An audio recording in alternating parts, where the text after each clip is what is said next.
And we're live on the first ever Smarks Clash podcast. Dude, Are we? yeah, we are. Finally. It's about fucking time.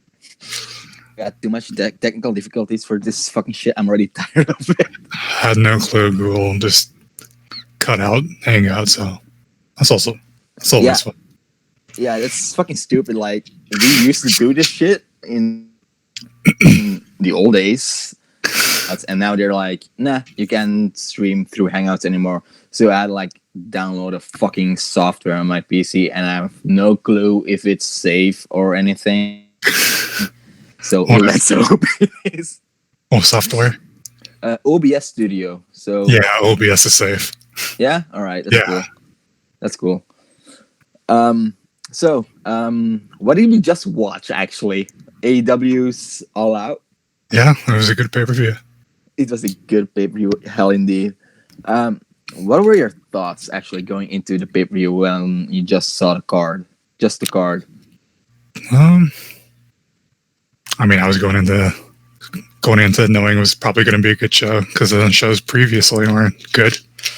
But with a different expectation, knowing that this is the final show before they air on TNT this October. So, yeah. So expecting them to really do something special. Well, I thought when I saw the card that this match is going to be like nothing special. Actually, like it was nothing we haven't seen from AEW before, except for, of course, the world title match, which ended as I predicted. Actually, I think you did too. Adam Page versus Chris Jericho. Chris Jericho won. Thoughts? Yeah, I was thinking Jericho because, of course, his name, and they need somebody to bring in the viewers. And Chris Jericho's been around for a while, I think. Right. That's what I thought as well. Like, they would have like massive balls if they would like go with Adam Page here, which I could understand though, because Adam Page, amazing performer, but no doubt, like going into the era of live TV, I think it's really important that you have like a mainstream name that's gonna bring in some extra viewers. Like, if you're like not introduced to AEW yet, and you read an article on the internet that says Adam Page has just become the first AEW champion, you're like, what should I care? I think, like, that's my opinion. And when you read Chris Jericho, I'm like, oh yeah, Chris Jericho, I know that guy. You're gonna watch. Yeah, you said it during the pay-per-view because we were watching it together that I believe you said something about ESPN, about Jericho's name being there. And yeah, exactly. It's just recognition.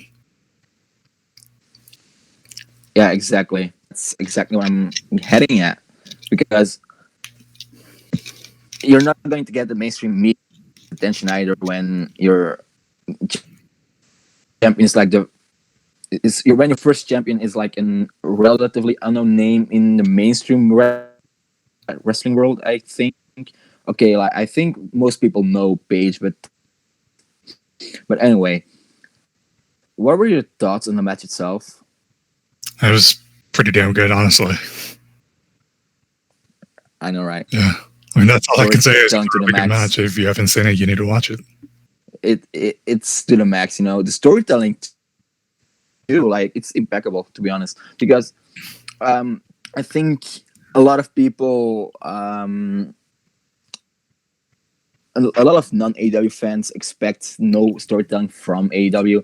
But then when you watch the video package before the match, you're like, damn, they built this matchup really well. Wish you guys would watch this right now and your opinion would change. And I'm not trying to shit on anything or anyone, but I mean, I think AEW broke the stereotype that most promotions outside of the E are not really good with their storytelling, and I think AEW proved them wrong right now with that feud-ish type of match.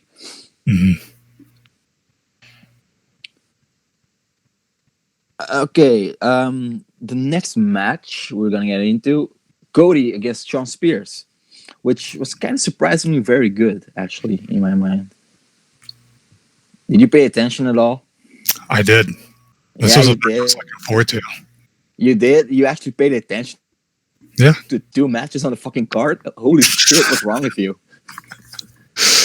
Yeah, I'm crazy. Yeah. Whoa. Like really fucking crazy. Mm. So the feud actually is Cody said something wrong about Shawn. Then Shawn hits Cody in the head, and Cody says, "We're gonna fight." It's plain and simple, you know. Yeah. It's nothing too complicated, and which I really loved about this feud because I hate to bring them back up in this part of the show. That what WWE does a lot is like make their storylines a bit complicated, which makes them uninteresting in some kind of way. And this story has like simplicity, which makes it more enjoyable. Like you don't have to think a lot; you just have to like watch, and you know what's going on. And I think they pulled off a great match as well. Some shenanigans were too much, in my opinion. Some of the interferences. It was cool to see Arn Anderson though. Yeah, very. That was really cool. And when he hit that spine buster on Shawn Spears, I marked a beep out. Yes, I just beeped out my fuck. I did. Yeah, I was saying when I saw Arn, I'm like, somebody's gonna get hit with the spine buster, and then Yeah, of course. It's Shawn Arn's Spears. move. It's Arn's move, so chances are. It's like when Randy Orton comes out, you know someone's gonna get a fucking RKO. Young Bucks against Lucha Brothers. Holy shit. Yeah. Holy shit. Yeah. What a fucking spot fest. It's some of the damn spot fest. Yeah, it was a circus. It was a damn spot fest. We knew it was gonna be. Come on. Expected anything else out of a ladder match involving the Lucha Brothers and the Young fucking crazy. It was a ladder match with the Young Bucks. Huh. Yeah, a ladder match with the Young Bucks. What's gonna happen? They're gonna wrestle you to the ground and just snap on submissions out of nowhere, which it actually did. Holy shit! I mean that crossface, what was it, sharpshooter combination under the ladder looked sick as fuck. But holy shit, how many times did Nick Jackson almost kill himself? Fuck, I don't even know. That one spot. That one Man. spot alone would have killed us both. It would have killed us both. Like this guy just tripped over the top rope while falling down from a ladder and through one table, but hit his head to. Yeah, that could have. Yeah. Fucking killed him. Yeah, no, I saw his feet hit the ropes, and I was just like, my fucking god, that could have been incredibly fucking bad. And then they hit a kind of pile driver move through Matt Jackson through a ladder. Oh, a Canadian destroyer off the top of the ladder into the table. Both the Bucks got fucking shit on tonight. But actually, the match was like, it was a good match, but it was kind of annoying how the beginning was like too choreographed. If that's the right term, you know, it's kind of annoying. Like, I hate when wrestling looks too fake. Like, it's okay if it looks fake because we all know it is fake. I'm sorry, it is fake. But I still want like it to feel credible in some kind of way because I still want it to look like a fight because that's what they're simulating a fight. And the beginning looked like too choreographed some spots, like doing things at the same time constantly. And like Nick and I think Pentagon did a lot of shit at the same time to their brothers. And I'm like, can you not? This looks so goofy right now. But anyways, it was a good match. Your thoughts? Yeah, it was a really good match full of just crazy fucking spots. It's a Young Bucks match with a ladder with the Lucha Bros. They fought multiple times before, but this is one of their best matches, I would say. I disagree, but That's okay. Well, I haven't seen all of them, so. I've seen this is the third match I've seen out of the Young Bucks with the Lucha Brothers, and I must say their first match against each other at an AEW event. I don't remember which event it was. I think it was Double or Nothing. I'm not sure. I think that one is my favorite out of the three bouts I've seen out of them. Yeah, So yeah. Oh, we forgot to mention CM Punk did not make an appearance. Oh, man, wrestling fans. All right, I'm gonna skip the Dark Order versus Best Friends because I did not pay attention to that match, and neither did you. I didn't, unfortunately. That means no disrespect to the guys in the match, but just, no, didn't care. Yeah, me neither. Because to be honest, the Dark Order, it started off really fine, but then it got like redundant real quick. You know. I mean, ever since they like first appeared in AEW or whatever, I never cared for it. Can you turn your mic down a little bit? My mic down? Yeah, sure. Yeah. All right. Thanks. Yeah, the stream is like fucking it up. I'm sorry. So you were saying? I was saying like ever since we first saw an appearance of the Dark Order in AEW, I just never cared for him. Yeah, me neither. Actually, I was kind of interested to see where they were going with it, but got boring real quick. And to be fair, to be honest, I'm not a fan of the Best Friends. I've watched a lot of their stuff in like PWG like years back, and no, they just don't do it for me at all. And it's especially Trent Beretta, to be honest. I can't get into his stuff. Pretty reasonable that WWE didn't do anything with him. I'm sorry. Back against Omega. Let's go. Oh, yeah. Last second match because Jon Moxley unfortunately had to undergo his MRSA infection in his elbow that he had once before. Unfortunate. And Pac, surprisingly, being Omega's opponent because he had a broken leg prior, which, I don't know, some of these wrestlers seem like they have super healing. Mm-hmm. How they have injuries and next minute, they don't. Like John Cena 2008, you know? Oh, yeah. That crowd popped the fuck, Holy shit. Oh, yeah. And Triple H's face just told the entire story. Yeah. Yeah, this Pac and Omega match was pretty good for my thoughts. Look, they're two of my favorite wrestlers, so I'm a little biased. It had one nasty spot, though, when I don't remember what actually happened, but Pac, his legs just fucking hit the barricade so fucking hard. He might have just split both his legs in two. Which is fucking crazy. Like, holy shit. He just broke his leg like 3 months ago, 2 months ago. What was it? Don't remember specifically. And he fucking healed so quickly, and then he goes out and almost breaks his leg again. But to be fair, there were a lot of botches in this show. Like, a lot. Like in the pre-show, there was this match. We're not going to get into it, but there was this match where they were going for the top rope Frankensteiner, and this guy almost missed his opponent, so he could have like just hit his head straight to the mat, which could have broken his neck, which is fucking crazy. They need to be careful when they go for the inverted Frankensteiner. Yeah, they need to be careful. Yeah, that's how you put it. But it's pro wrestling. How are you going to be careful? Mm-hmm. This ain't ballet. You can be careful.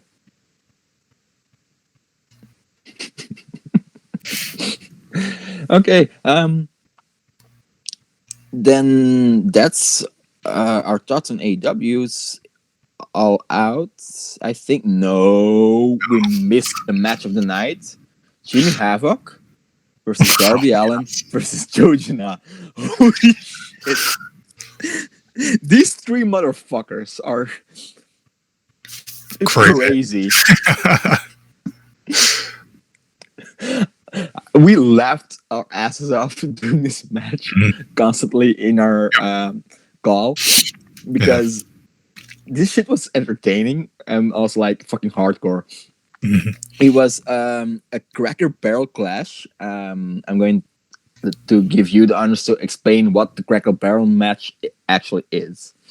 It's just like a restaurant chain in America. I'm not sure if it's specific, like if it's all over the states, but I know I have one in Texas, so it could be like a southern chain thing. But it's basically just like a restaurant, like a gift shop where you go hang out with your family or friends. And it came about because the Bucks and Cody and whatnot, the elite, would just go there and always take selfies, being like, "Hey, we're eating at the Crackle Barrel," and apparently they saw and there's like this partnership, I guess. So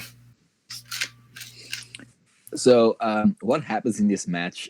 Right off, Janela and Darby Allin tape fucking Jimmy Havoc to a fucking chair, and this motherfucker Joey Janela puts thumbtacks into Jimmy Havoc's mouth and then tapes his fucking mouth.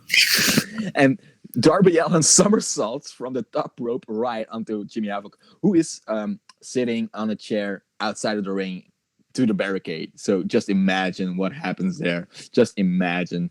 And I know most of the people watched it, so you don't have to imagine it. You can just like feel Jimmy Havoc's pain. Holy shit. And then this motherfucker Darby Allin jumps from the top rope outside of the ring with a barrel holding onto his back and crashes right on the steel steps. How did I say steel cage?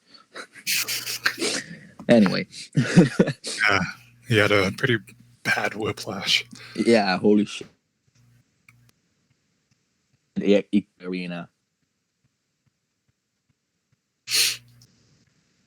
Jesus Christ. I can't with these three. These three are like the most greatest motherfuckers in the business. Just imagine if like John Moxley was Oh man, well and just a fatal 4-way. Like oh, that would have been over the top. It was already over the top, but yeah, that has to happen at some point. no, it doesn't. People are gonna die. People are gonna die, Spence. Yeah. So yeah, that was our thoughts on All Out. So let's move on to WWE for a second. NXT TakeOver Toronto.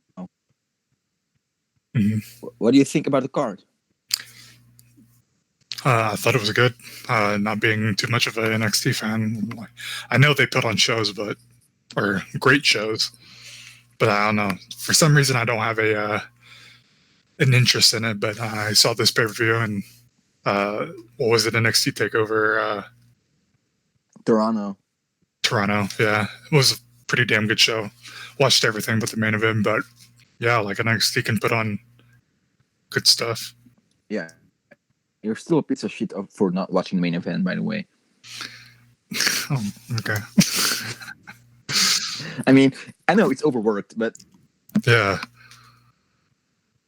you'll learn at some point. And I heard people like the match, but like people who even liked the match were just like, yeah, it was kind of too much, and I just didn't want to watch it. Yeah, it's to be fair, I had to like keep my attention to it. So it's Adam Cole against Johnny Gargano for the NXT Championship in a 3 out of fall. Oh my god! In a 2 out of 3 falls match. The match went on for 46 minutes, according to the internet, but I think it went on longer.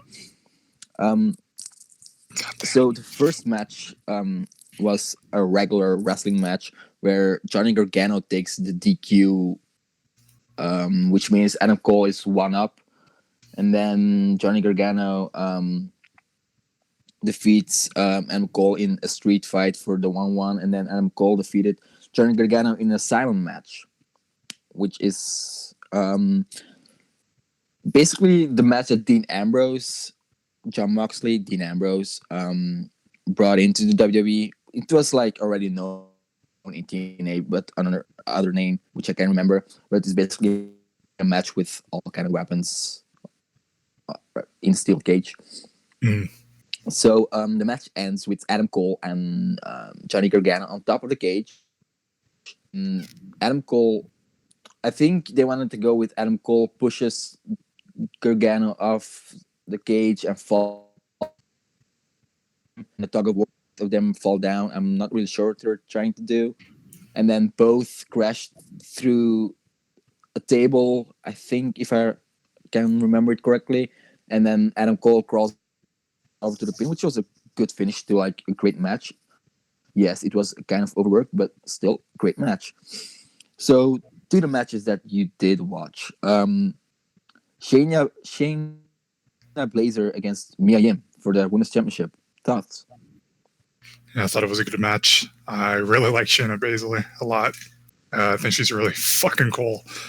Yeah, Mia Yim. I've watched since when did I first watch her? I can't remember, but I've been a fan of Mia Yim for a while. And yeah, this match was good. I really can't remember the match. I'm sorry. I'm a piece of shit right now. I know.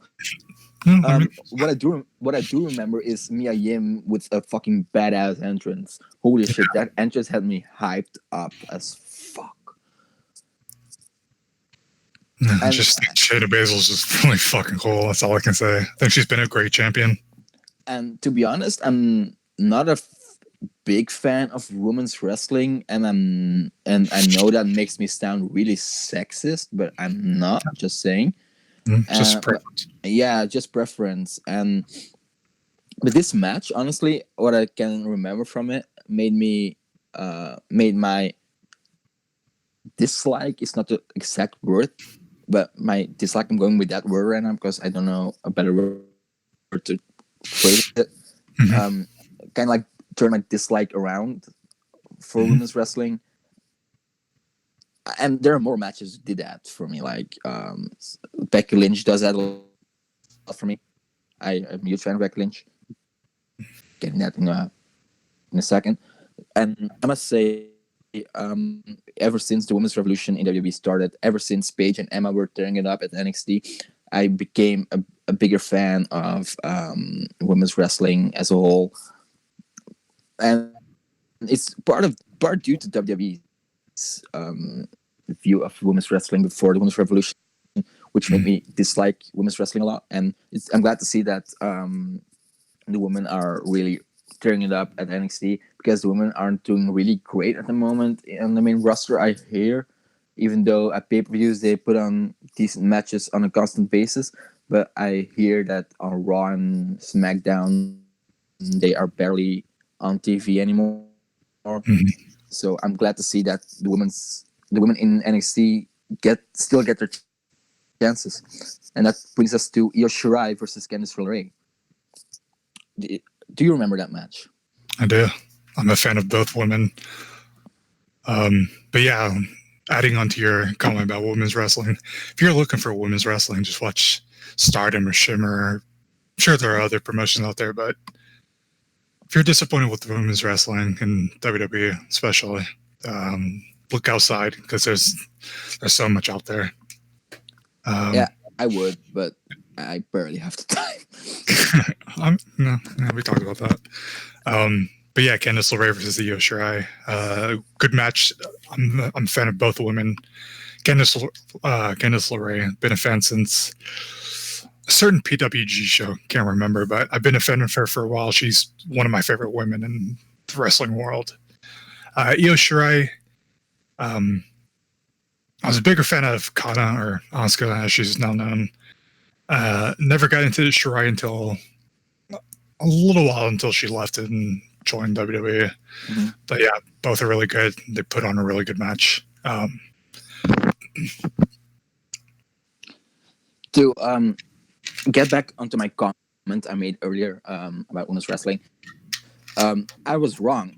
Candice LeRae turned me around on women's wrestling, because I used to be huge fan of PWG back in the day, because I loved Spot Fest, a Game Out Fest, Mhm. and when I saw Candice LeRae getting fucking her head smashed on Lego, was the moment I was like, damn. And that's when I made the click. It's just WWE not giving the woman the chance to like show what they're worth in the ring Mhm. or as storytellers. So yeah, to come back to my comment, it's Candice LeRae who actually made me a fan of women's wrestling, or maybe less of a critic. I'm still not a fan, but less of a critic because they're fucking awesome. But I'm also critical, even of the man, even of myself, even of this fucking shit ass podcast. Mhm. All Yeah, right. it's hard to not be a fan of Candice LeRae. And like when you watch her on the Indies and she's having intergender matches and she's hanging with the men, it's like she's fucking awesome. Yeah, exactly. She Becky Lynch isn't the man; she's the man. Candice LeRae is the man. Mhm. Damn, I hate that joke so much. Why did I do it? Yeah, no, Candice LeRae is the coolest woman in WWE. Sorry. What? Yeah. No she way. is. Yeah, That's she is. Stephanie McMahon. Stephanie McMahon is the Okay. coolest. Okay. Nice meme. You fucking buckethead. Okay. No, the coolest women in WWE are obviously Eva Marie, Cameron, Aksana. We're really gonna do this. No, we're not. I'm gonna stop. Yeah, thought so. Okay. Velveteen Dream against Pete Dunne against Roderick Strong for the NXT North American Championship. Where the fuck did that title came from? I haven't watched NXT in like 5 years, 4 years, and all of a sudden there's North American Championship. Yeah, I have no fucking clue. Are we so bad in being wrestling fans that we don't know? Kind of. Yeah, thought so. Yeah, we do have a podcast, so fuck off. Thoughts? I don't really remember it, to be honest. I remember Pete Dunne looking like a fucking badass. Holy shit. Yeah, Pete Dunne is like, it really is fucking cool. I've seen his matches with the other British wrestlers, and man, like, he's really fucking cool. Velveteen Dream's also like a really interesting character. I do not like Velveteen Dream at all.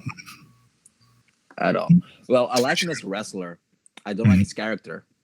Okay. Yeah, he does it well. Like, I mean, well, I guess I'm basing it off of WWE as a whole. Of course, WWE doesn't have characters that are worth a shit, so. Wow, you say that in the day and age where fucking Stardust existed? Let's not talk about Stardust. Okay, yeah, but like Velveteen Dream, I'm sorry, he's a great wrestler though, and I think from concluding from the promo package video they played before the match, I think he has good mic skills as well, but like his character is nothing I would get into. It's it reminds me of Fandango and Tyler Breeze, and it's not my thing at all. It's funny because I kind of like both. Fucking hell.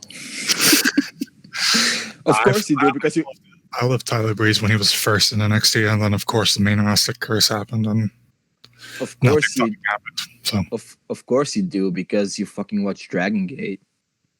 I do, proudly. Yeah, of course you do. Roderick Strong as well looked fucking great in this match. You know, I think NXT did well protecting both Dunn and Roderick Strong in this match for having Velveteen Dream going over. So, yeah, I'm really glad with this match as well. Last but not least, the Street Profits against the Undisputed Era Kyle O'Reilly, and Bobby Fish. Just for a moment, when did all these indie wrestling stars get into the WWE out of all of a sudden? Because I remember Tommaso Ciampa and Gargano being in the NXT Tag Division. Then I heard about Ciampa turning on Gargano after they lost against AOP. But I haven't really actively watched NXT in 4 or 5 years, so I don't know a lot what's going on. But holy shit, when did Adam Cole, Kyle O'Reilly, Bobby Fish, Roderick Strong, and all these guys fucking arrive? Because the last I remember is Shinsuke being NXT champion. Oh fuck, that was a while ago. Yeah, Bobby Roode did thrown him, right? I think so. I don't remember. Of course you don't. No, but seriously, what the fuck happened? Like all these guys, and then out of a sudden they are in NXT, and I'm like, what happened to Ring of Honor? They have no star power left anymore. Ring of Honor's fucking dead. That's Yeah, what happened. exactly. Triple H went on that signing spree. Like Owens, Zayn, fucking Ciampa, Cole, Bobby Fish, Kyle O'Reilly. Paige is in AEW right now. Ring of Honor is fucking dead in the water. Like what the fuck? I actually don't know because I don't watch Ring of Honor anymore. I haven't watched Ring of Honor since 2014 or 15. Anyway, so I don't know how they're doing since their first cross show with New Japan, which was 2015. No, way earlier. Really? 13, because I started watching New Japan after the first World of the Worlds and Global War shows, and I started watching New Japan in 13. Yeah. Damn. It's been so fucking long while ago. Holy shit. We're getting old, dude. So anyway, the match, because we're running out of course. That was some good tag team wrestling. It wasn't a spot fest, but there were great spots. But you could really see they were actually doing more than just throwing in a great match. They were telling a fairly good story as well inside the ring. Like there was no real huge build up, I think, to the match, but there you could see in the ring that the feud and the upcoming story is there. So I'm really glad with how the match turned out to be. Yeah, it was a really good tag match. Been a fan of Kyle O'Reilly and Bobby Fish since Ring of Honor, being Red Dragon, and this is my first match of watching Street Profits, and both of Anthony Dawkins, I believe is his name, and Montez Angelo Ford. Dawkins. Angelo Dawkins, okay, excuse me, and Montez Ford. They're really fucking good. Yeah, my first experience of them was them being on Raw doing backstage segments. But man, they're really fucking good tag team. Yo, Angelo Dawkins has been at NXT for a while now because he was there during the first spree of new NXT. You know, the NXT when Seth Rollins was the champion. Angelo Dawkins was there as well. He had his first match in that same year. I can't remember that. Yeah, it's been there for a fucking long time. Damn. To come back to what you were saying about Red Dragon, excuse me, the Undisputed Era. I'm an indie mark. I don't watch the indies anymore, but I'm still an indie mark. I remember you being fucking pissed about Red Dragon winning the junior tag team belts at Wrestle Kingdom 9 back in 2015. Who did they face? Young Bucks and I think Forever Hooligans. And I think the Bucks were the champions. Or it could be the Time Splitters. They could have been involved as well. Yeah, I don't remember.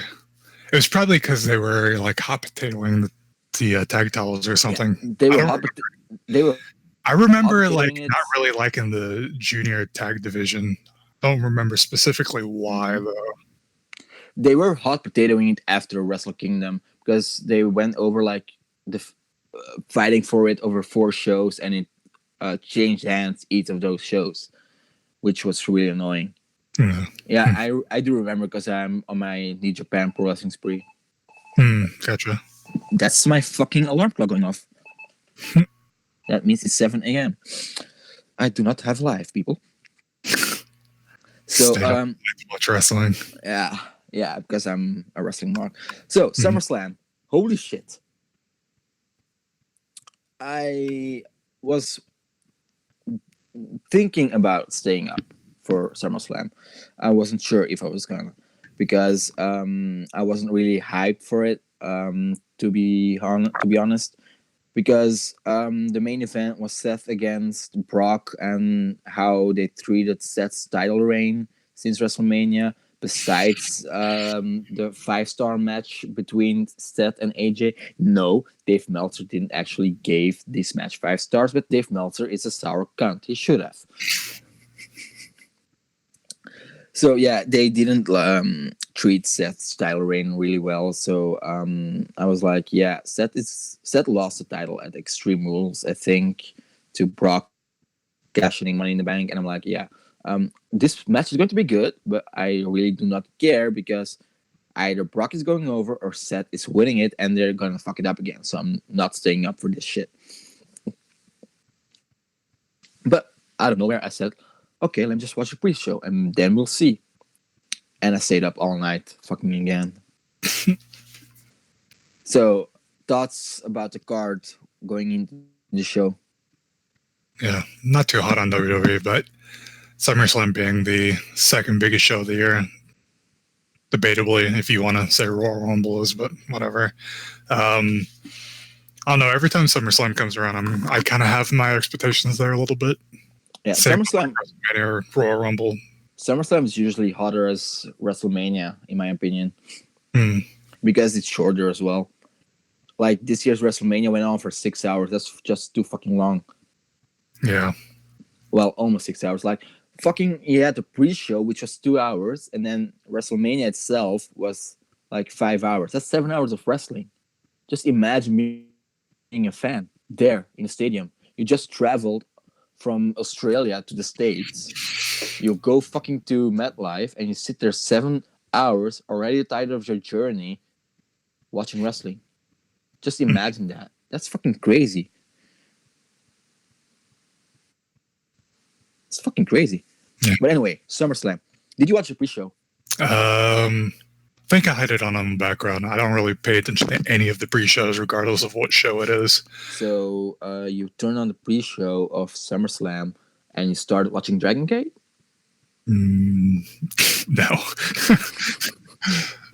Usually, like with a WWE pay-per-view, I watch it on my laptop and I just end up switching tabs to YouTube and whatnot. So I probably didn't watch the pre-show because I hardly ever watch a WWE pre-show. Okay. Yeah, neither do I. But yeah, I was doing nothing at that moment, so I thought, all right, let me just turn shit on. Oh, by the way, WWE should really do something about their servers, because whenever I stream live through my PS4, the fucking network keeps lagging and lagging and lagging and lagging. I heard a few people say that they had problems with SummerSlam specifically. Yeah, I don't know what it was, but it was annoying, and it's every time I stream through PS4, because I had the same problem with WrestleMania. I was streaming through my PS4 and it kept lagging and lagging and lagging. So I went to my PC and started streaming through my PC, and stream was clear. Oh. And I'm like, hello, E, what are you doing? Could just be the PS4 itself. Fuck you. It's new. I mean, okay. No, say. No, I'm not. I'm not a tech guy, but the PS4 is kind of a slow system, so. Oh, that kind of way. So you're Xbox One kind of guy. I don't have an Xbox One. Do you have a PS4? Yes. Then why are you shitting on it? I mean, you can like something and also be critical of it. No, you can't. You fucking That's mark. Okay. All right. Sure. Why not? Okay, pre-show. Drew Gulak versus Oney Lorcan for the WWE Cruiserweight Championship. Do you remember that match? I didn't watch it. Neither do I I. heard Let's move people on. people were excited for it. For those who watch 205 Live or 205. whatever fucking show they're on, 205. um, uh, heard good things. Let me just say this. WWE issued a press release where go about the new show 205 Live. I'm like, yeah, of course it doesn't really get over with the people, like the casual fans, because you're presented as something not to care about. Because Yeah. every time the Cruiserweight Championship is defended, the match doesn't go over 10 minutes, and it's either on the pre-show or as a cool downer between the sub main event and the main event. Of course, people are not going to care about it. I mean, I should because I love Akira Tozawa. I have for a long time, but I just don't fucking care, man. Dude, it hurt so much to see Austin Aries there. Fucking Yeah. Austin Aries. And Pac. And so many guys. Okay, Buddy Murphy versus Apollo Crews was a dud. Let's be honest. It That's was, because both are really good, and then I'm also an Apollo Crews fan. yeah, me too. No, I hate Apollo Crews. I love UA Nation. Sorry, I'm an indie mark again. Yeah, love Uha. It was a dud because the match ended after 4 minutes due to interference of Eric Rowan to advance the story between Daniel Bryan and Roman Reigns in Which is Who also Attacks Roman Reigns. that storyline fucking sucks. I'm sorry. I wouldn't know. I don't watch SmackDown. I watched it and they just fucking went nowhere with it. Like, there's a reason why I do not watch the weekly shows anymore, because it's always the same fucking thing. It's shenanigans. And, well, I'm talking about like 4 to 5 years ago. And it's usually like the same fucking thing, talking. Oh, a wrestling match. 2 minutes into the wrestling match, commercial break for 5 minutes. Last 3 minutes of the match, we see the comeback and the pinfall. I don't enjoy that. I'm sorry. I do not watch it because it pisses me off. It made me hate wrestling. It made me go on a 5-year hiatus from wrestling.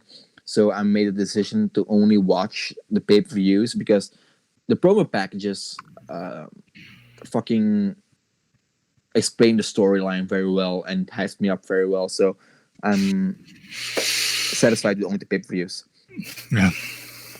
I should probably do the same thing, but I have free time, so I tune into Raw more than I do SmackDown, but I tune into both if I have nothing else to do.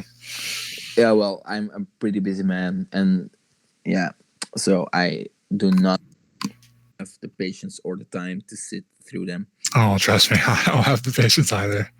Like, literally, I think I watched Raw this week, and I watched the first 5 minutes and then the last 5 minutes. And then that gap in between I was on YouTube, man. Just can't do it. Yeah. You're a trash can, by the way. Oh, what? You're a trash can. I mean, I know. I mean, that's what the profile fucking says. Yeah, I know. You fucking trash can? Yeah. Just trash can. That's what I am. That's cool. That's cool. Next, it's Alexa Bliss and Nikki Cross against the Iconics for the WWE Women's Tag Team Championships. Yeah, this kind of like proves my points, which I made earlier about WWE treating the women as equal peak of the stars as the men. Mm-hmm. They treated those title belts as pieces of shit ever since Bailey and Sasha lost it to Mania, in my opinion, because it's barely promoted. They're barely on the fucking pay-per-views when they are on the pre-show, and then the matches go barely over 5 minutes. Yeah, it's just the point I was trying to make. So let's not get into it because I don't want to get too critical. I don't want to like sound like this typical internet wrestling fan who only watches the indies and hates the WWE. I do not hate the WWE. I mean, I the only thing I can really say about it is a lot of people are turning on Alexa Bliss for whatever reason. I do not understand why at all.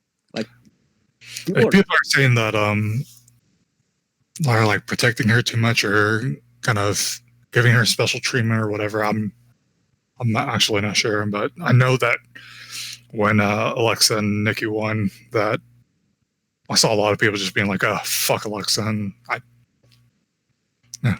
just don't know why. well, I can see their point though because Alexa, it feels like she never has a long time without a title. She's constantly with a title, Mm. and I can Okay. agree. I can agree with those people, but also Alexa is one of their best performers in the women's division, maybe Yeah. over all of their performers in Mm. general. To I be agree. fair, so I can see why they're like keeping her in a prominent position. It's like the same thing they did with Rollins in 2018, like putting the IC title on him and doing the entire Raw's Rollins shtick Mm-hmm. and having defending the title each week and such bullshit. It's kind of the same treatment because it's one of the prominent stars. They need them on the at top for whenever they need that star. I can understand the displeasure. Let's move on to the main card, shall we? Becky Lynch against Natalia in a submission match. That match was so fucking good. Didn't pay attention. Of course you didn't. No, the fucking. No, I don't even want to go into the build up. Well, No.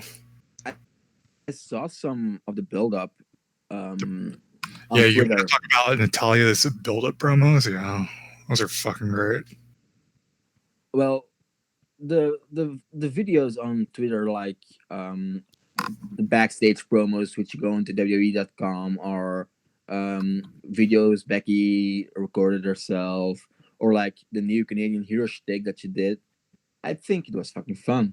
I laughed my ass off. It's a typical WWE build up, goofy and cartoony, but I think they did it well this time because it made me laugh. It entertained me. It wasn't like the best build up. It was just fucking entertaining. And I'm not talking about the build up on the weekly shows, but just to see what happened on social media. And I think they did it really well this time. Wow, that was awfully positive for my standard. Hmm. Positive about WWE on a wrestling podcast. Huh. We're so groundbreaking. Hmm. Next, well, wait, whoa. Becky and Natalia also really killed it in the ring. To be fair, to be honest, I knew Becky was going over. No way Natalia was winning that belt. It was just like a filler match for just to have Becky do something for SummerSlam to have the title on the show, and Natalia pulled off her job as expected. Next, Goldberg versus fucking Dolph Ziggler. This is exactly the match Goldberg needed. This motherfucker, Dolph Ziggler. I'm sorry.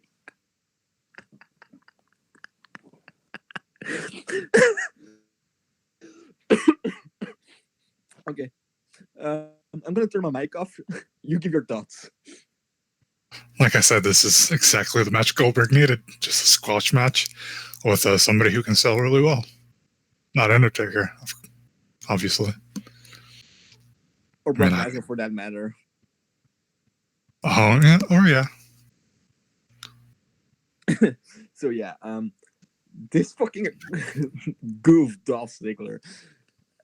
Holy shit. So Ziggler hits Goldberg with a super kick, pins Goldberg.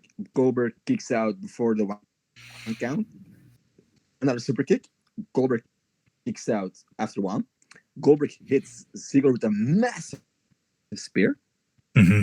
then a jackhammer. Ziggler stays down for the 3 count. Match ends after 1 minute and a half. No, 1 minute and 15 seconds. Goldberg walks away. Ziggler starts calling out Goldberg.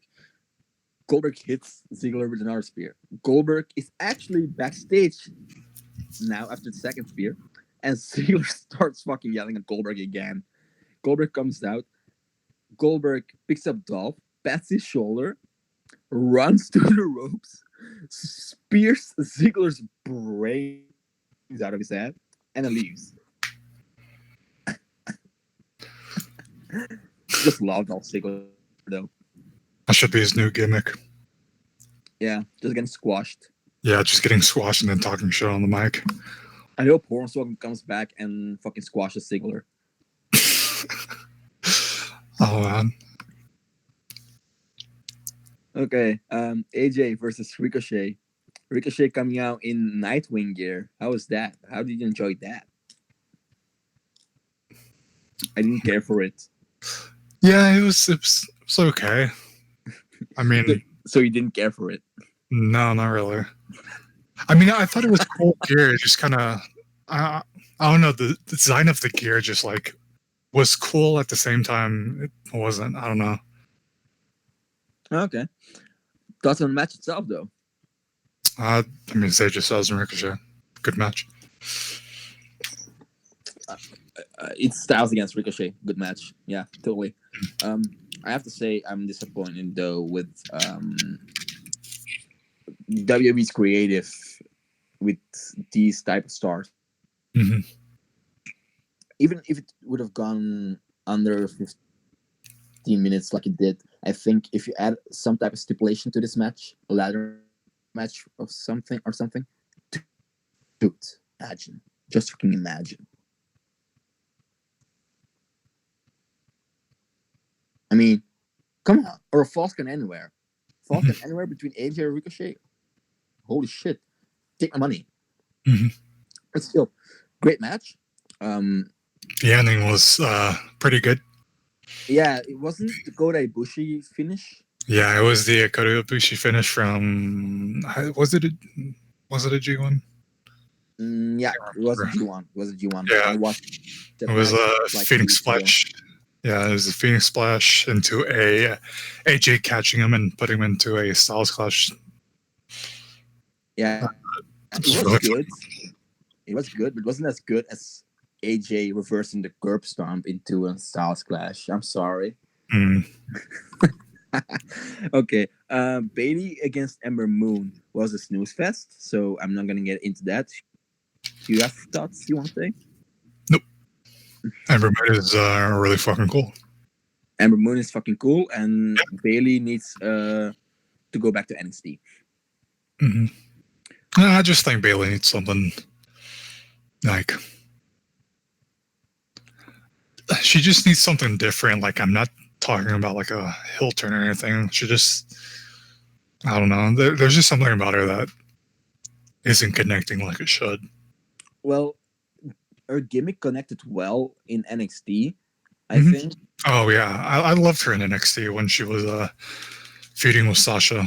Yeah, exactly. And their match at a TakeOver Brooklyn. I think it was the first Brooklyn. Like, I fucking love that match, man. Yeah, I think you're not the only one, bro. Mm-hmm. But also, I think a lot of it has to do with.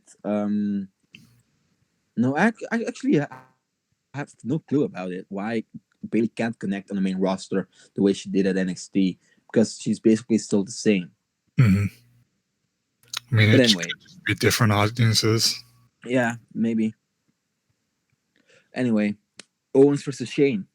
If Owens loses, he would have to quit WWE, and Elias was a special guest enforcer.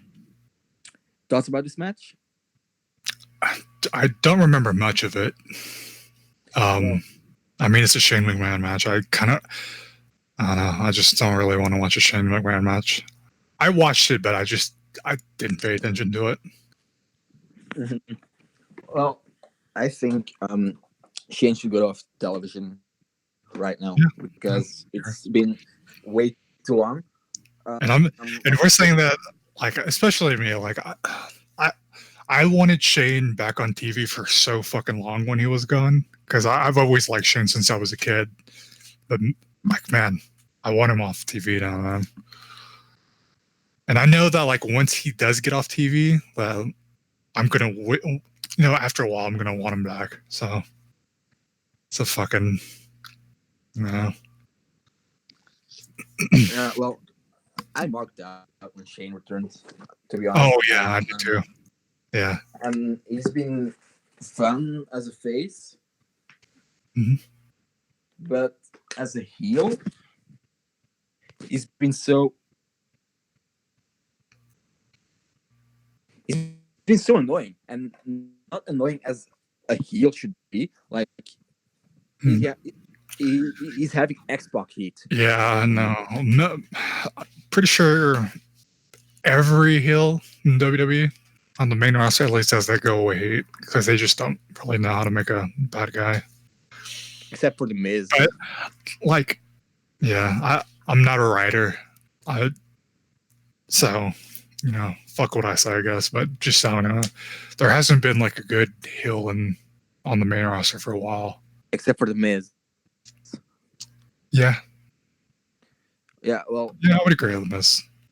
yeah, well, exactly. That's my point. And when you bring back like, no, the Authority were great heels too. They didn't have Xbox heat, in my opinion. I really wanted I really wanted to see them get their ass beat. But like when I see Shane right now, I think turn the pay per view off and go to bed because I'm done. Yeah, It should have ended at WrestleMania. I think his prominent role on SmackDown Live because that would have been a perfect ending in my opinion. And it's also a lot of to do with like last year at Crown Jewel, how he became the best in the world Mhm. by winning the World Cup. That was fucking annoying. Yeah, totally not just one giant thing. Just take a jab at CM Punk. Mm, yeah, indeed. Well, fuck CM Punk anyway. So I'm a CM Punk fan, by the way. Just saying, but fuck CM Punk because all of you fucking annoying twats keep chanting his name. Ricochet locks in the Anaconda Vice. Let's chant CM Punk. Just let the man live his fucking life. Exactly. All right. I have nothing to say about this match. Do you? Nope. And just to be clear, we did enjoy most of the show. It's just some things are really annoying in WWE right now, which is why this decreases the quality of the show because it's annoying, even though the matches are good. Because I remember thoroughly enjoying Kevin Owens versus Shane, but it's just Shane is annoying. And not the good kind of annoying. Yeah, exactly. He's Xbox geeked. Charles Flair gets Trish Stratus. Holy shit. Trish is a fucking MILF. Yeah, I would agree. So, Trish comes back and actually does what a returning legend has to do, and that's put someone over. Do you think she put the right woman over? I do. I love Charlotte. Yeah, I don't, but I think it's the right choice putting Trish versus Charlotte here because it's yeah. Well, I don't know Charlotte, but I have to admit Charlotte is like the face of this generation of women's wrestlers in the WWE. Mhm. So it's pretty iconic to have Charlotte against Trish, the face of the Attitude Era, ruthless aggression era of the woman. So, what are your thoughts on the match itself? Yeah, it was a really good match. I don't know what it is about Trish, but both this match she had and the tag team match with Lita versus oh, who do they face? Becky and Charlotte? Yeah, at some show. I think it was last year. Like she looks like she hasn't missed a beat in so many years. Mm. She's just on it. The same with Beth Phoenix when Beth Phoenix came back. Mm. So it's just in there. It's just in their just DNA to be a wrestler, and that they can do it after so long. It's crazy to me. Mm-hmm. Now that you mentioned Beth Phoenix, and we were talking about NXT over 20 minutes ago, I do not like Beth Phoenix on commentary. I just had to get that off my chest. Yeah, most people would agree with you, I think. To be fair, I think Trish shouldn't have tapped out Charlotte. I think that's like bit of overdoing it to me, if that's the right phrasing. It probably isn't, but I don't fucking care. I think a pinfall should have been enough, in my opinion. And it was like a quick tap out too, if I remember it correctly. Maybe it's an audible, I don't know. But still, pinfall would have been better, I think. But anyway, next match is a weird one. Kofi Kingston versus Randy Orton. Nothing against these two guys. They're fun. Even though I do not enjoy Kofi's title reign. I do not enjoy Kofi as a WWE champion. Nope. I think Kofi's character doesn't allow me to buy into him being a WWE champion because I'm sorry, your WWE champion should not be throwing pancakes around when making his entrance. But anyway, the history between those guys is enough to build up a great match for SummerSlam. Even though it wasn't all that great, to be honest, it lacked some fire, I think, and the ending was weird as well. And then the double count out with like Randy getting the face of Kofi's family, and then Kofi attacking Randy. Yeah, it was fucking stupid finish for me. Kind of took away of my vibe.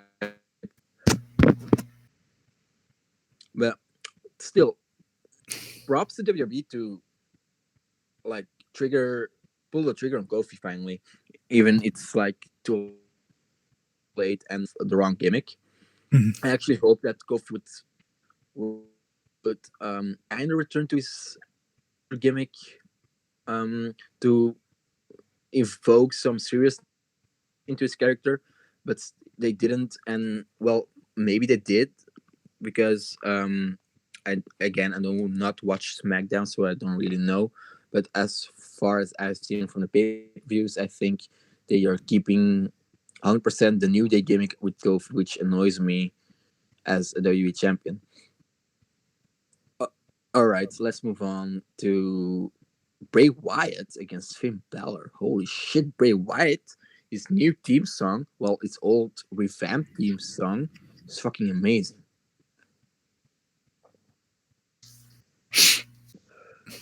Don't you think? Oh yeah, the remix of his old theme song is really fucking good. Mm-hmm. I mean, this new character as a whole is fucking amazing, and I hope WWE does it right this time. And I mean by doing it right, it's not having him lose every fucking big pay-per-view match he has, especially at fucking WrestleMania. Yep. I think the ideal thing is to not have him in a prominent role right now, and have him not be on television every week and at every pay-per-view to keep the mystique around him, and then have him finally fucking retire Taker Mania, which would do great for the Fiend, the character. I mean, again, I love this new Bray Wyatt character. I do as well. And the match itself, even though it went under 5 minutes, was fun to watch. You know, it had some great storytelling. Kind of disappointed that it went so short and that Finn was just Finn and not Demon. But again, we've mentioned it. Finn is not been treated well in WWE ever since his injury. I mean, he apparently, according to dirt sheets, asked for some time off. So yeah, maybe when he returns, we'll do something. He got married. That's why. Oh, congratulations! Then. Thank you. I didn't get married. Oh, okay. He did. Yeah. No, maybe when he returns, we'll get something with the Demon, because I think the Demon versus this new Bray Wyatt can be something cool. Mm-hmm. But at least for me, it's just like he has to come. Like Finn has to have like a new Demon get up, because I'm kind of tired of the same old shit. Yeah, same. Then now let's move on to in my opinion, the match of the night. That may be my bias because I both love Seth Rollins and Brock Lesnar. I'm really critical about Brock Lesnar, but I still have to say, if he cares enough, he's one of the best motherfucking wrestlers on the fucking planet. Yeah. After the main event, I saw a tweet that said, "When Brock Lesnar cares, he's like the best wrestler in the world." And man, like it's hard to disagree, man. Like, yeah. Holy shit! But then again, build up. Holy shit! You have Seth Rollins say Brock Lesnar is a Seth Rollins wannabe. Jesus Christ, WWE. Jesus Christ. I want to kill myself right now. Holy shit! But then again, it's the E. I don't expect anything else from them, because it's been like this for years. The match itself, holy shit! It went on immediately, and holy shit, these two, they have such great chemistry as well, and this makes me disappointed of their WrestleMania match going on for like 2 minutes, because they could have torn the house down there at MetLife. They could have, and like they did now in Toronto. And Seth, dude, in the ring, you're fucking the best wrestler in the world, together with Brock Lesnar and Okada and AJ Styles. But holy shit, these two, they motherfucking killed it. I mean, I haven't seen such a great match out of Brock Lesnar since probably against CM Punk at SummerSlam 2013. I mean, his matches with Bryan and Styles were great as well, but wow. This might be just my bias talking as well, but still. Thoughts? Yeah, it was a really good, just really good match. Probably the best Brock Lesnar match since coming back. I'm trying to think. Well, he faced John Cena at Extreme Rules 2012, then Triple H at SummerSlam 12. Then I think this is my favorite Brock Lesnar match. I think. Yeah. Mine would be against CM Punk at SummerSlam 2013 because of the story behind it as well. And yeah, CM Punk and Brock Lesnar also, yeah, they are great friends, so they obviously have some great chemistry. And yeah, hard to argue that CM Punk was a great wrestler. Bit overrated, but still, he was a great wrestler. And we knew that match would like hit the charts as well. And I expected Seth Rollins and Brock to put on a show like that as well, and they fucking did. They fucking did. Like, I don't know how much Meltzer gave this, but if it's a sour count about it too, I might fucking throw a tantrum on his Twitter. People care so much what Meltzer has to say. Yeah, I know. Let's see. Let me see if his ratings are out. Yeah, his ratings are out. Yeah, like regardless of how we feel about Seth Rollins' character or Brock's character or whatever, like you just can't deny like their ability to put on a fucking great match together. So Rollins versus Lesnar got 4.25 stars. I swear, if this match was in the Tokyo Dome, it got 5 stars. Yeah. Yeah, All right. probably. What? I said yeah, probably. Yeah, exactly. Um. So let's move on. To the next compartment. What wrestling did you watch besides the shit going on? I watched Triple Mania, uh, Triple A's Triple Mania show. I think it happened at the end of last month, but I watched it at the beginning of this month. It was a Mm-hmm. good show. I can't say much about it because I unfortunately don't know the company too well, but yeah, I Mm-hmm. thought it was a very good show. Triple Mania being their WrestleMania, I believe, in a really like beautiful venue. Mm-hmm. It was a really good show. Mm-hmm. Standout match? The main event between I think it was Blue Demon Jr. and fuck. I really wish I knew the product more. Hold up, let me look it up. Triple Mania Yeah. Blue Demon Jr. 2019. versus I can't remember. I should have written it down and I didn't because I'm fucking lazy. Of But course you are. yeah, they had a Blue Demon really Jr. versus Dr. Wagner Jr. yeah um in a mask versus hair match. yeah yeah that's how Lucha Libre does it. I thought it was a really fucking good match. It was Mm. kind of being Lucha Libre. It was really old school feeling. Uh, Mm. um, yeah, I really enjoyed it. Somebody who doesn't know anything about it, the AAA product that is. Uh-huh. Yeah, How- yeah, that probably would have. Would I put it on my match of the month? Oh, we're Probably. doing match of the month now. All right. No, that's what I was going to ask you if you had a match of the month. All right. I'll hold Uh, up for the questions then. yeah, I would put it in my top three for sure. Okay. Um. So, a show that I've watched this month, that really stood out to me was during my ongoing New Japan Pro Wrestling binge watch, because yet again I took a hiatus for like 4 or 5 years. Mm-hmm. So I'm catching up on all the wrestling I've missed that I want to catch up on. So I've watched all of WWE's pay-per-views between Night of Champions 2015 and what's going on right now. So that's a lot of wrestling. Then I watched all of AEW, which were like 4 shows or 3 shows, except for All Out. And then I started with New Japan. And I was thinking of also watching the entirety of the G1. I didn't. I'm not going to do it. I do not have the time for that.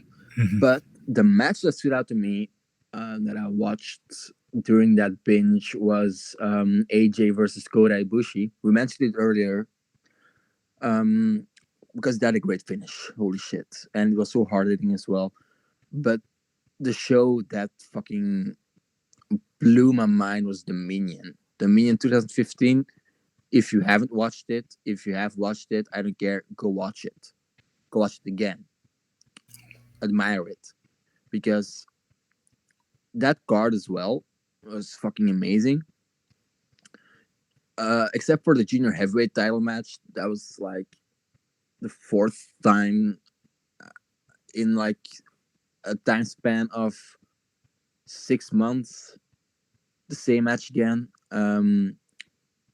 Three-way tag for the IWGP Junior Heavyweight Tag Team Championships. So move on from that. Then you have Naito and Honma versus Bad Luck Fale and Takahashi. Skip.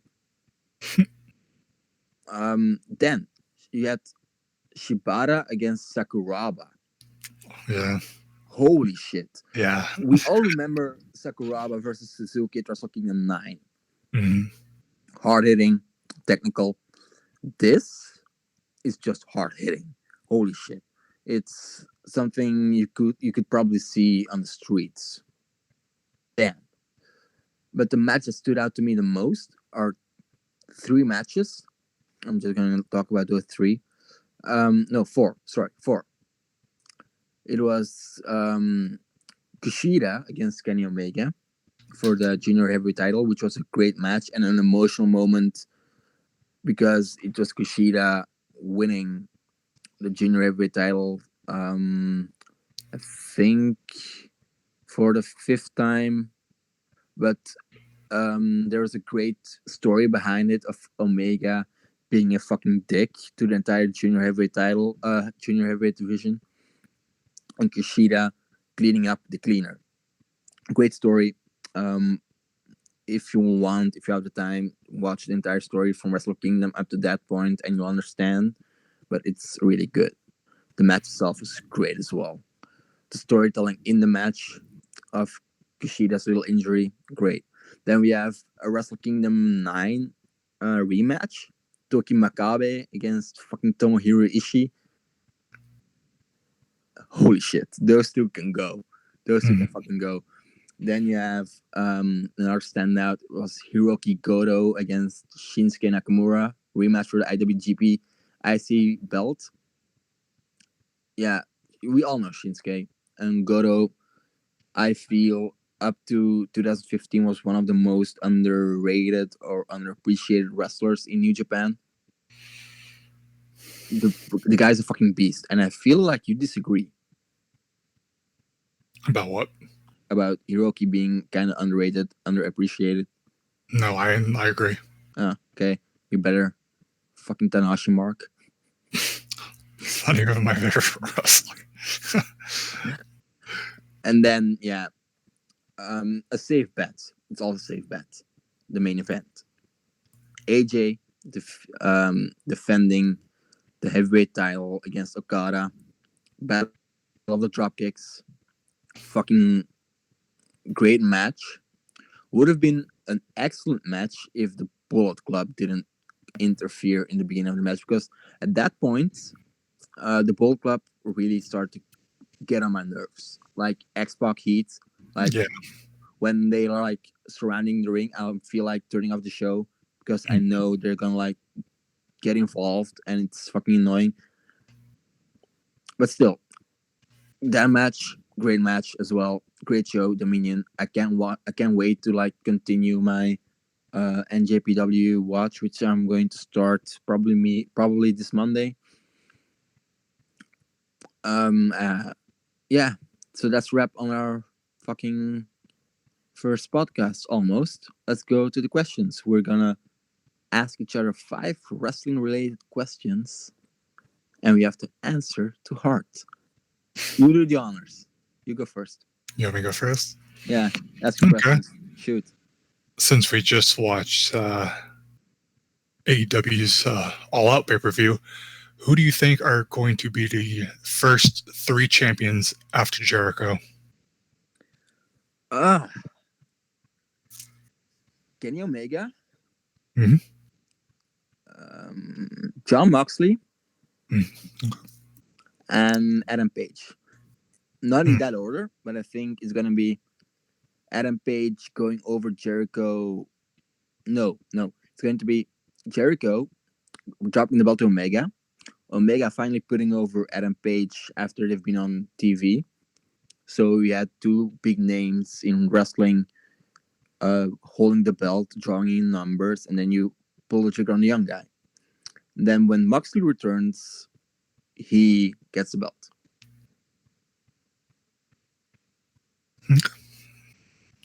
After feuding with Omega for a title shot. Because wins or losses do matter in AEW. So Unlike, they say. We'll yeah, have to wait and see. yeah, that's true. But logically, Moxley returns after Omega drops the belt to Page. So Moxley and Omega still have a match, you know, because it was supposed to be Omega versus what's his name, Moxley, at tonight's show, which obviously didn't happen. So that match is still happening. So it could be for like a number one contendership or whatever, and then Moxley goes on to win the title. All right, next question. Do you want to go back and forth? No, you go. Uh,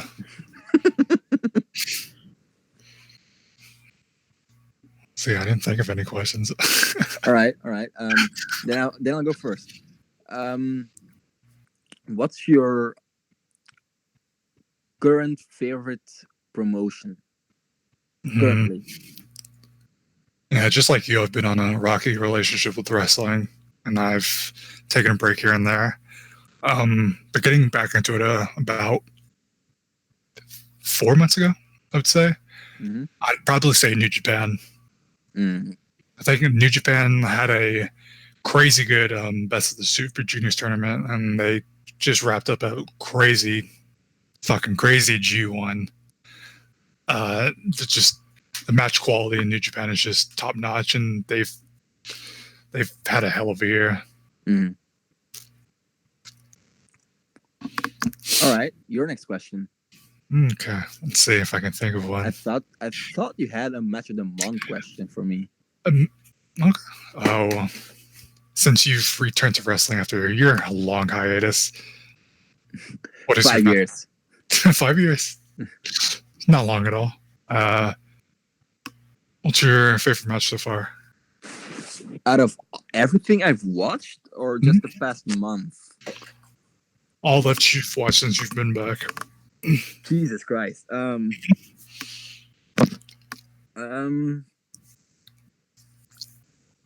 Jesus Christ.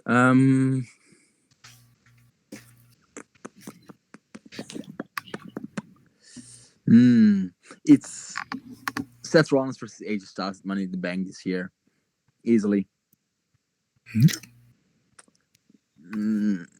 Okay. I feel like I'm missing out on something, but I don't know what it is.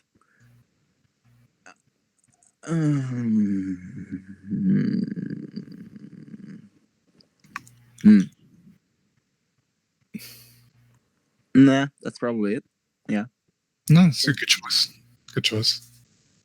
because everything I've watched though was decent quality, but no really standouts until AJ versus AJ versus Shinsuke at WrestleMania was good too.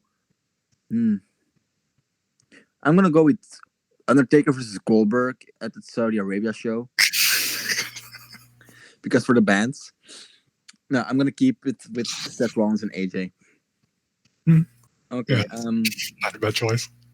What is your dream interpromotional match between AEW and WWE right now? Hmm. Oh man.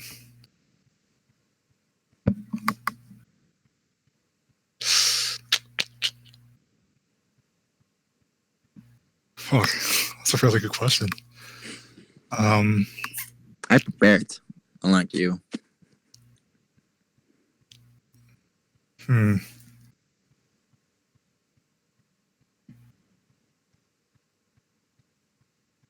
Probably Kenny versus AJ. Kenny versus AJ. Mm-hmm. Hmm. Hmm. Yeah, I can see that. I can see that. Because they've never wrestled. I don't think. I don't know. I don't know. I can look it up. Hold on. Because I would have known. I think if they I'm pretty had. sure Kenny debuted in New Japan when AJ was still there, but he was in the Super Juniors. Yeah, and they were in the same stable. Yeah, that too.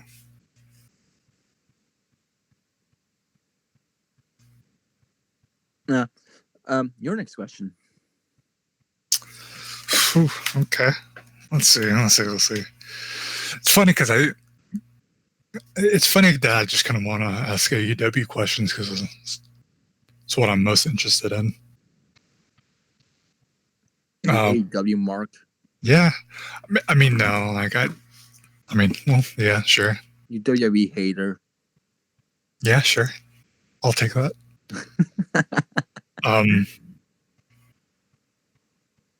Okay. What's one problem? How do I want to phrase this?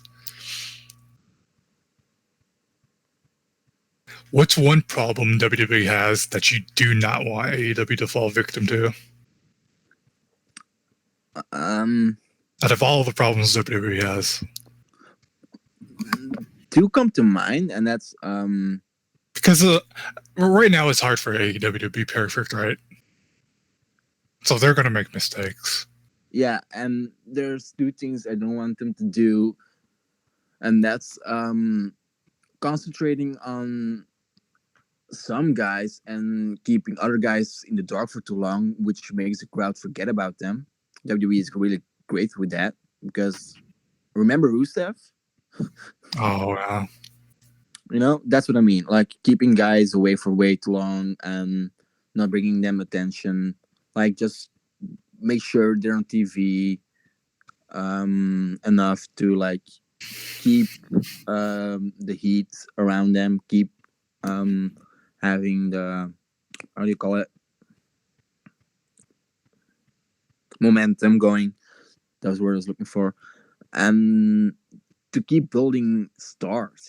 Because WWE, the problem with the E at the moment is especially you have a new guy.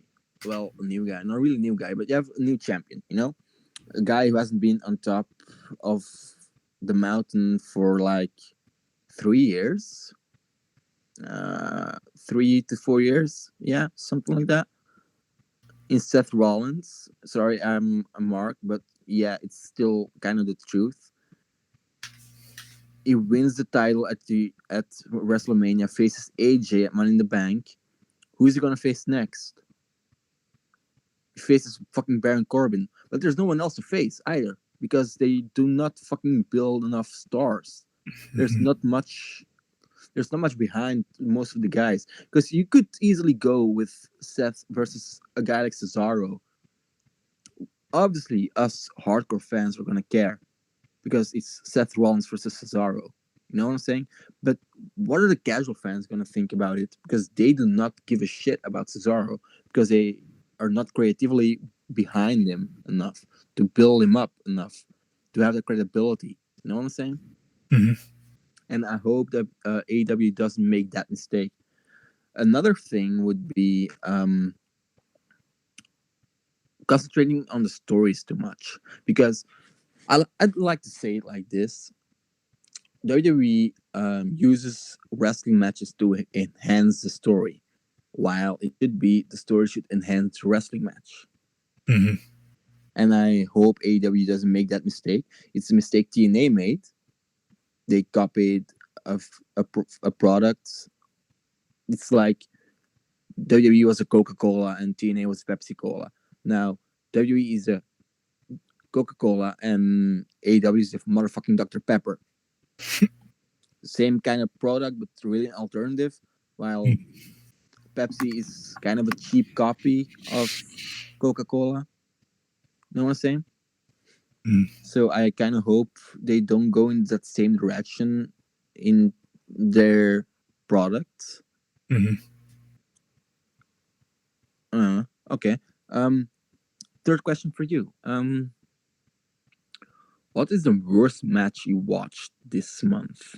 Only this month, August. Fuck. The worst, absolutely the worst.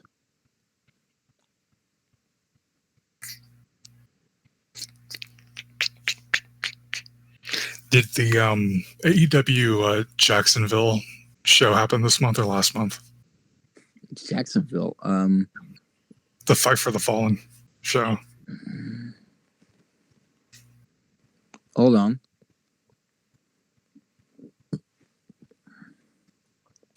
That was the 13th of July. Okay. I remember that being a bad show. Yeah, because I was gonna say the women's match with Bea Priestley and Britt Baker and whatnot. That match was not good. Um, That show had Young Bucks versus Cody and Dustin, and mhm. holy shit, that match was fucking great. Yeah, the match was great. I would.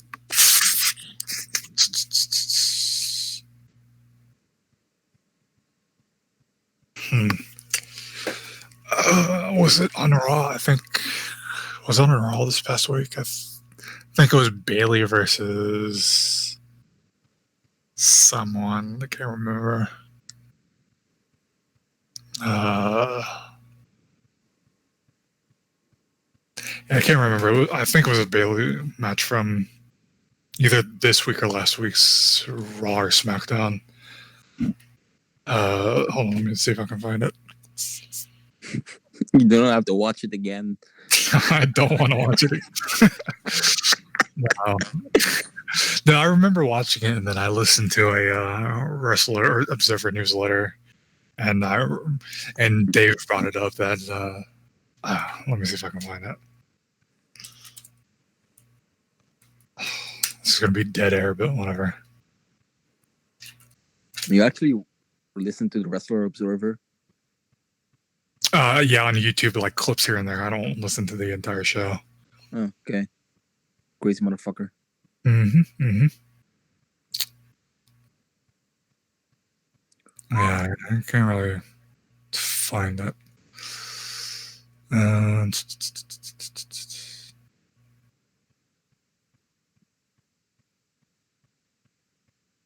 Yeah, it was some Bailey match. I don't remember. It was on Raw or SmackDown. It's just I don't know, man. Like the main roster women's division just fucking sucks. My point in case I made earlier. Mm-hmm. Okay, I guess that's your answer. Some Bailey match on Raw over the past 2 weeks. I mean, that's how I would describe it. Like, if I can't ever even remember who wrestled them. Right. Okay, I'll take that as an answer. Well, like I said, it's a hard answer because my first choice was that women's match on Fight for the Fallen. So I had to scramble for something. Yeah, you could say Goldberg versus Ziggler. No, I don't think that was the worst match. It was that one Bailey match. Because Spencer hates Bailey. No, not really. Just disappointed with, her projection right now. Okay, next question. Let's go. Oh, I'm up. Okay. I honestly don't have anything. I guess I'll ask about NXT versus AEW since they're airing on the same nights, coming soon. Oh God, yeah. Go on. Which product do you think will prevail in the Wednesday Night Wars? Hold on, let me think.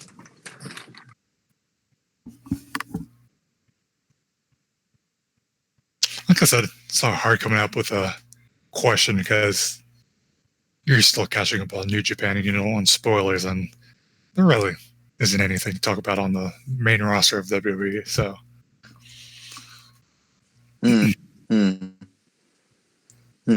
You're breaking my balls right now, actually, because, yeah, like I said, AEW for me is the most interesting thing right now because I really just don't know what to expect from them, especially when their TV starts. Honestly, I think NXT will. To be honest, no. I'm going to revert my answer because of tonight's results. I think AEW will. Because I think the product, NXT's product, will suffer under it being on TV rather than the network. Do you think it'll suffer because Vince has more say in what happens? For a part, yes. I think Vince will have his hand in it. Which I don't want to say is out of touch, but I think a lot of what comes out of Vince over the past few years hasn't been all that great, all that good, except for some high notes here and there. And I think they're gonna cater more to the casual fan, which would take the alternative feeling from NXT. Like, it was really the brand for us hardcore fans, us, how the internet wrestling community calls us, the Smarks. That's why it's called the Smarks Clash podcast, if you haven't noticed. And what else are... Well, let me just break it down to you. It will feel like Monday Night Raw in 2011. The show is 1 hour and a half, complete runtime without commercials. Actually, 2 hours. So they're gonna prolong the show for everything to be on it. But then they have like talking, pointless talking, no tangible storytelling at all, which NXT really has at the moment. And then we finally, after half an hour, we go to a match. We're 2 minutes into the match, and boom, 5 minutes fucking commercial break. The product's gonna suffer. And I think AEW knows that. I think AEW understands that you need to concentrate more on the in-ring and keep the talking to a minimum. Like, of course, you need talking in professional wrestling. It's a storyline based entertainment product. You need the talking to tell the story, but still keep it to a minimum. You don't need to open a wrestling show with a 10-minute promo. You don't need to end a wrestling show with a 10-minute promo or a contract signing, which are mostly entertaining. But I'm just saying that concentrate more on the wrestling rather than the talking and the stories behind wrestling. You know, a story should enhance wrestling. Wrestling should not enhance the story. And I think it's going to be the wrestling is going to enhance the story in NXT when it moves to TV. And I think with AEW's move tonight, that being Chris Jericho winning the AEW World Title, which will essentially, I think, will get some WWE fans who are skeptical about AEW over to us, AEW, and start watching the product and start liking the product. If they do, if they don't, well, good for them, their opinion. I'm not going to bash them about it, but I think a lot of people will if they eventually make that move, and we'll have it like, yeah, now that NXT is kind of like meh, and AEW is kind of like, they're gonna watch AEW, or they're gonna stay loyal to WWE. That could be too, but I think AEW will win the war. Also, wasn't it on Thursday instead of Wednesday? No, it's on Wednesday. Okay. Well, I'm not gonna watch either. To be honest, I do not have the time. I do not have the patience to sit through a weekly television program about half-naked guys touching themselves. I'm gonna add on a question to that. Okay, so you get 6 questions. Okay, go on. I think I've only asked like 3 or 4, something like that. We're at 4. We're at 4 questions now. Okay. I have to ask my 4th question. Okay. I was just gonna add on a quick yes or no for WA or for AEW's first show on TNT. Do you think they'll crack 1 million viewers? Nah. No. Okay. But you do think they will win the war in the long run? Yeah, in the long run, yeah.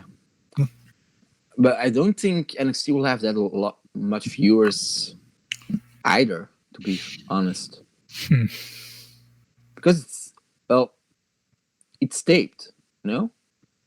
People used to watch it on the network too. I actually don't even know what TV station NXT is airing on. I think it's USA. USA. I think USA.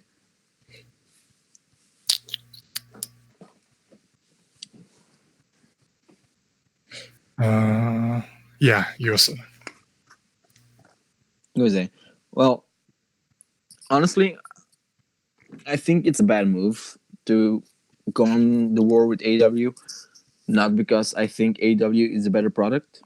I do think AEW is the better product at the moment. But that might be just the hype speaking as well. Because, again, I do not watch the weeklies. So I wouldn't know if they're any good. the pay-per-views are mostly of a good quality, except for Stomping Grounds and Extreme Rules, which were extremely bad. Excuse the pun.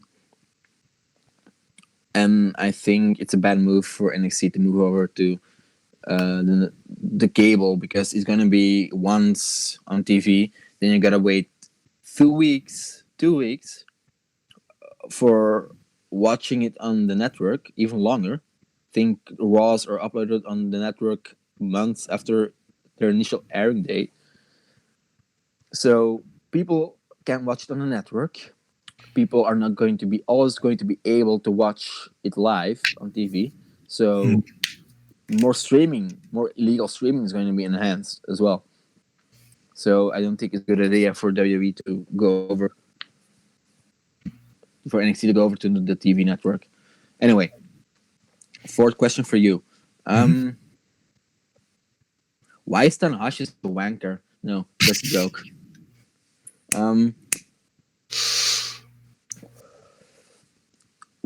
Who's going to main event WrestleMania 36? Main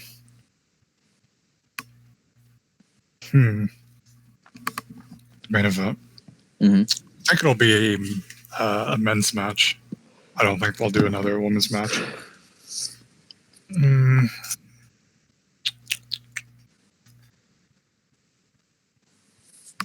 Wow. We've been over 1 hour and 41 minutes. 40 minutes longer than expected. Yeah, that's for sure. I don't know. I wonder if Seth will still be champion by WrestleMania. Maybe drop it and win it along the way. Yeah, it's kind of hard to say because I don't know what's going to happen with like Raw and SmackDown. Like, there's rumors of another draft happening, so kind of don't know who's going to be on which show and what feuds are going to happen. Okay, just throw in two names. First two names that come to mind. Main event WrestleMania 36. First two names. Honestly, I was going to say Rollins versus Reigns, honestly. Honestly, I thought about it too. Yeah. And not heel versus face. My first question was, is Seth Rollins going to be champion by WrestleMania? Which, for me, is like a big if. Like a 40-60 yes. I actually wouldn't mind saying that, honestly. Honestly, me neither, but I would not want them to go through it with a conventional way. Like, just have it being a face versus face match. Have the Royal Rumble winner go face the WWE champion for first, and then have Reigns after Elimination Chamber challenge Rollins, saying, I never beat you. I never got my rematch from 4 years ago. Money in the Bank, by the way, 16. When Rollins beat and Ambrose cashed in. And make that the story and have them tease either man's heel turn. Don't actually turn them heel. And the 2 last weeks before Mania, they go into brawling. Then you have an amazing main event, face versus face, something that feels real, something that will connect to the fans, and have Reigns go over. Because people actually love Reigns at the moment. Now is the moment that Reigns goes over.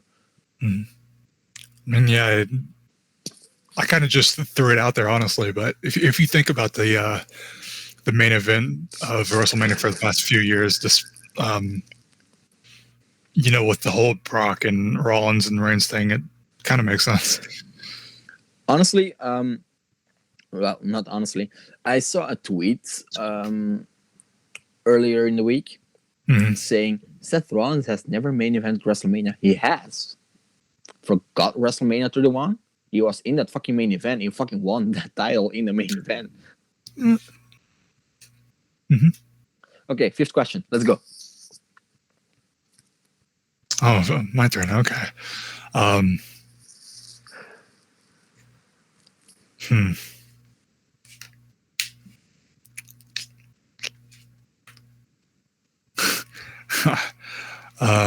I really don't have any, honestly.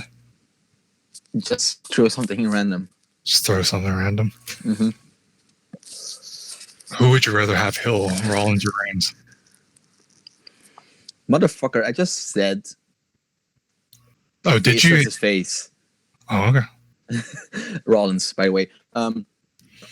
We touched Oh. on this a while ago. Mhm. That Rollins is a weird type of WWE wrestler. Mhm. His best in-ring work is as a face. Mhm. His best character work / mic work is as a heel. He obviously can work as a heel as well. I just think he's much better in the ring as a face.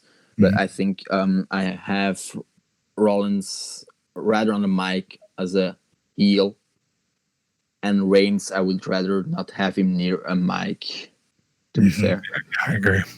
so yeah, I think like I said, a heel wrestler is mostly made out of their mic skills.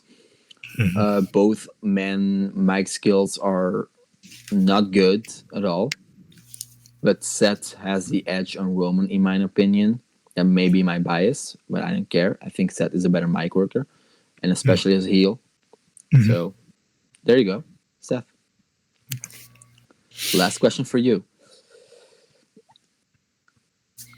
If you had anyone retire Tanahashi, why would it be Okada in 5 seconds at the main event of Tokyo Dome? Okay, serious question. I wouldn't mind it. Serious question. If you would incorporate anything mainstream into AEW, except for Chris Jericho's world title win, what would it be? Mainstream as in anything from pop culture. Anything. Shit, that's a really good question.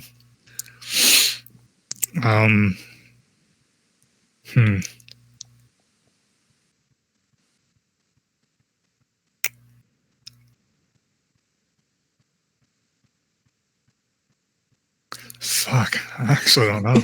Actually, a really good question.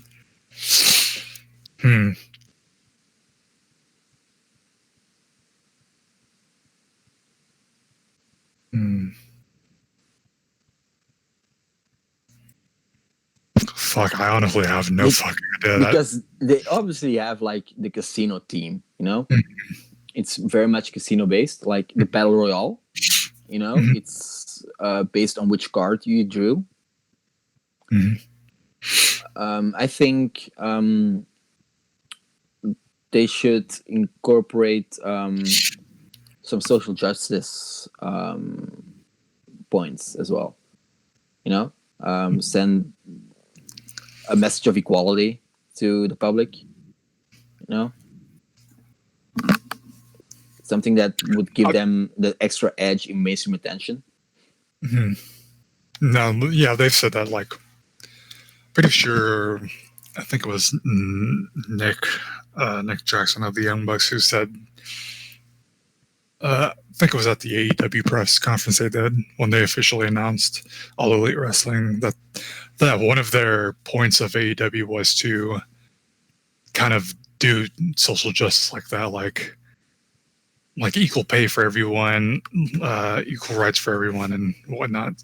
So yeah, but I actually meant what like pop culture / mainstream media / mainstream what's going on in the world right now would you like really incorporate into the product, like and when I'm talking about social justice I mean really have storylines about maybe like this black guy wrestler who feels like he doesn't get the opportunities because he's black and overcomes that stereotype and wins the belt.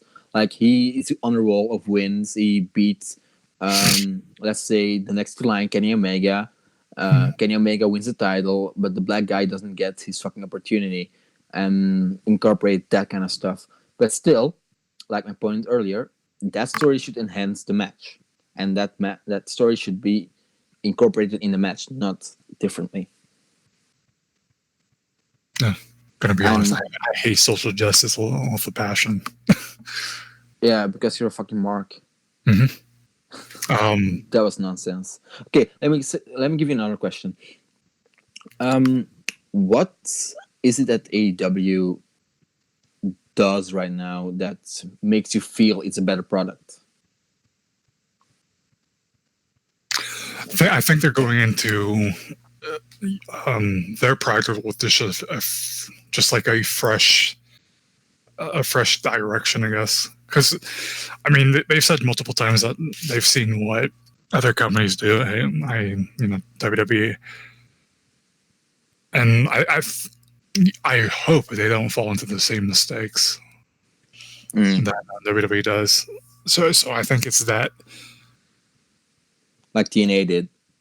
Yeah, where they brought in Hogan and they literally went head to head with WWE by airing on Mondays and saying it.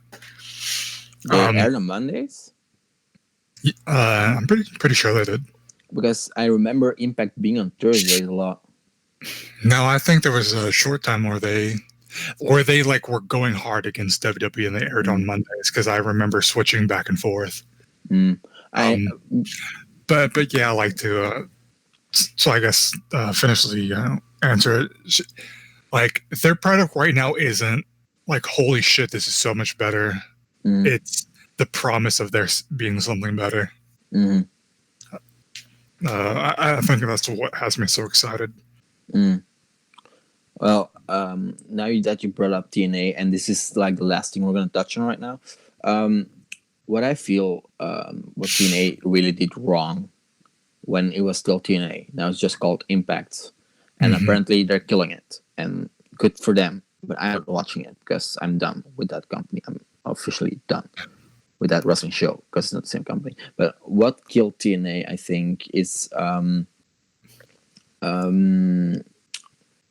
they're doing well on their own, like with their little show and their pay-per-views, and they're not actively competing with the WWE. Then they feel like, oh, we got some fans here, so maybe we can compete with the WWE. They change their ring, which completely makes them not unique anymore.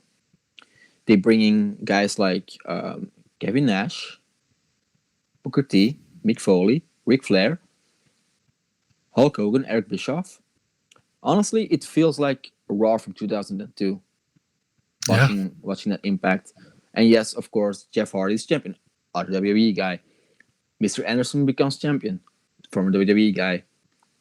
Instead of like focusing on what made them stand out as an alternative, guys like AJ, Samoa Joe, the six-sided ring, their own type of product, their X division, which they completely ruined. They went about it totally wrong, and I think AEW does that really well right now. They have their own foundation, they have their own ideas, they go about it in an entirely different way, and I hope they never try to incorporate WWE's elements of sports entertainment into their product. And I think we'll call it a wrap after that speech. What do you think? Yeah, well, it was a good anime. It was fun. Well, it should be. Us wasting 2 hours of our lives, hoping to waste other people's lives as well. Yep. I don't care. It's fun. Yeah. I love the banter on the internet. I love the banter. Yeah, like you said, we used to do this a long time ago. Yeah. Feels good to do it again. It's fun. Next time we'll probably have an extra lad over here. Maybe. He said he would like to join once in a while, so he will join once in a while as this quote-unquote special guest. We'll announce the next date soon. We'll see when we do that. It's going to be once in a month thing, because I think once at the end of the month. Yeah, something like that. At the end of each month would be good. Yeah, exactly. It will probably always be in the weekends because schedules don't always work out. So Weeklies in a week it's kind of hard, so it's definitely going to be in the weekends. I live in America, you live in Belgium, so there's a big difference. Big time difference. Yeah. Also, busy life, busy fucking life. And me having no life, so I have to go prepare for my soccer game right now with no fucking sleep. I feel so fucking bad for you, dude. I don't fucking care. You're a keeper too. Honestly, I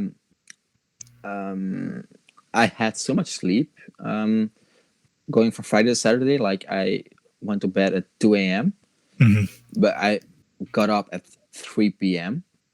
Then I did some shit in the house, and then I went to bed around 8 p.m. Slept until I think 11 p.m. So I have enough sleep, I think. And I drank a lot of coffee. I've had those days where I just get like really good sleep, and then I'm up for 24 hours. Yeah, exactly. Not being tired at all. I do not feel tired at all at this moment.